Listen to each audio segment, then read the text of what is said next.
கங்கா, யமுனா, சரஸ்வதி 3 நதிகளும் சங்கமிக்கக்கூடிய இடத்திற்கு சென்று புனித நீராடி முன்னோர்களை வழிபாடு செய்யக்கூடிய வைபவம் தான் இந்த கும்பமேளா. நாளை மாசி 1 மாசி மகமான இந்த நாள்ல உங்களுக்கும் இந்த திரிவேணி சங்கமத்துல புனித நதியில நீராடணும் அப்படின்னு ஆசை இருந்தா நீங்க வீட்ல இருந்தபடியே அந்த பாக்கியத்தையும் பெறலாம். பெரிய பித்தள சொம்பு ஒண்ணு பெருசா எடுத்துக்கங்க. அதுல மஞ்சள் பொடி, அருகம்புல் பொடி, கிராம்பு பொடி, ஏலக்காய், 2 துளசி இலைக, கொஞ்சம் உதிரி புஷ்பங்கள இதெல்லாம் போட்டு தீர்த்தத்த நீங்க தயார் பண்ணிக்கோங்க.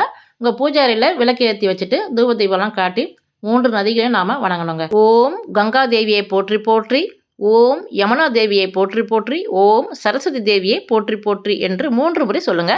3 நதிகளின் தெய்வங்களும் உங்க முன்பு இருக்கும் தீர்த்தத்துல வந்து ஐக்கியமாயிடுவாங்க. அதுக்கப்புறம் குலதெய்வத்தை மனமார பிரார்த்தனை பண்ணிக்கோங்க. சிவபெருமானையும், விஷ்ணு பகவானையும் பிரார்த்தனை பண்ணிக்கிட்டு, ஒரே ஒரு நிமிஷம் மட்டும் கண்களை மூடிக்கிட்டு கும்பமேளாவில் நடக்கிற திருவிழாவை உங்க மனக்கண்ணுல பாருங்க. நீங்களும் கும்பமேளாவுக்கு சென்றதா மனசேகமா நீங்க கற்பனை பண்ணிக்கோங்க. இந்த தீர்த்தத்தை கொண்டு போய் பாத்ரூம்ல வச்சு ஒரு சின்ன சொம்புல இந்த தண்ணிய எடுத்துட்டு உங்களுடைய தலையில ஊத்திக்கோங்க. நல்லதே நடக்கும்.